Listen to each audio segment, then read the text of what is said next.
എല്ലാവർക്കും നമസ്കാരം. ഞാനിന്ന് ഇവിടെ ഇഡ്ഡലിയാണ് ഉണ്ടാക്കുന്നത്. നമ്മളെ വീട്ടിലെ നെല്ലാണ് മില്ലിൽ കൊണ്ടുപോയി കുത്തിക്കൊണ്ട് വന്ന നെല്ലിൻ്റെ അരിന് ഇഡ്ഡലി ഉണ്ടാക്കുന്നത്. അതുകൊണ്ട് കളർ അധികം വൈറ്റ് കളറല്ല, റോസ് കളറിനായിരിക്കും. ഇഡ്ഡലിക്കും അതേ കളർ തന്നെ.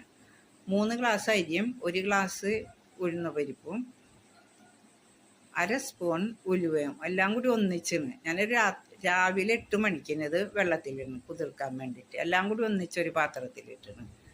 അതേ ഗ്ലാസ്സിൽ അരി ഉഴുന്നെടുത്ത് അതേ ഗ്ലാസ്സിൽ തന്നെ 1 ഗ്ലാസ് ചോറും എടുക്കണം. എല്ലാം കൂടി ഇട്ടിട്ടാണ് മിക്സിയിലിട്ട് അടിച്ചെടുക്കാം. ഈ കുതിർക്കാൻ വെച്ച വെള്ളത്തിൽ നിന്ന് അതിലേക്ക് ഒഴിക്കുക. വേറെ വെള്ളം ഒഴിക്കില്ല. അതിൽ നിന്നുള്ള വെള്ളം, അധികം വെള്ളം ഒഴിക്കരുത്. മാവ് നല്ല കട്ടി തന്നെ ആയിരിക്കണം, ലൂസാവരുത് ഇഡ്ഡലി ഉണ്ടാക്കുന്നത്. എല്ലാം അടിച്ചു നന്നായിട്ട് ഉപ്പിട്ടിട്ട് ലേശം ഉപ്പിട്ട് കൊടുക്കും. എന്നിട്ട് കൈ കൊണ്ട് തന്നെ നന്നായിട്ടൊന്ന് അടിക്കണം. കൈ കൊണ്ട് തന്നെ നന്നായിട്ടൊന്ന് യോജിപ്പിച്ച് നന്നായിട്ട് അടിക്കുക. 2-3 മിനിറ്റ് നേരം ഇതേപോലെ അങ്ങനെ ചെയ്യണം. അപ്പോൾ മാവ് നന്നായിട്ട് പൊന്തി വരും, നന്നായിട്ട് പൊങ്ങും. അങ്ങനെ അതെല്ലാം കൈ കൊണ്ട് തന്നെ അടിച്ച് വെച്ച് രാവിലെ തുറന്ന് നോക്കി. അര പാത്രം ഉണ്ടായുള്ളൂ മാവ്. ഇപ്പം നോക്കിയപ്പോൾ 1 പാത്രം പൊന്തി വന്നു, നന്നായിട്ട് പൊങ്ങി വന്നു കേട്ടോ മാവ്. കണ്ട? വീഡിയോ ഇഷ്ടപ്പെടുന്നുണ്ടെങ്കിൽ സബ്സ്ക്രൈബ് ചെയ്യണം കേട്ടോ.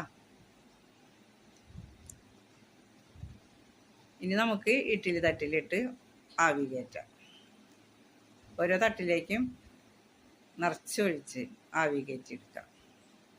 ഈ ഇഡ്ഡലി എത്ര കഴിച്ചാലും നമുക്ക് മതി വരില്ല. അത്രയും നല്ല സോഫ്റ്റും കഴിക്കാനായിട്ട്. എല്ലാ തട്ടിലും മാവ് കോരി ഒഴിച്ചിട്ട് സ്റ്റീം ചെയ്തെടുക്കാം. ഇഡ്ഡലി എല്ലാം നന്നായിട്ട് വെന്ത് പൊങ്ങി വന്നിട്ടുണ്ട്.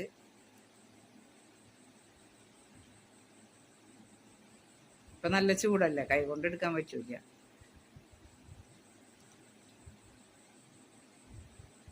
ഒരു പ്ലേറ്റിലേക്ക് ഒക്കെ ഇട്ട്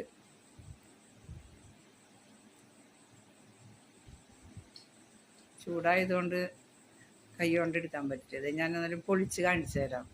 വളരെ സോഫ്റ്റും കഴിക്കാനായിട്ട്. കണ്ടാൽ നല്ല സ്പോഞ്ച് പോലെ ആയിട്ടുണ്ട് ഇഡ്ഡലി.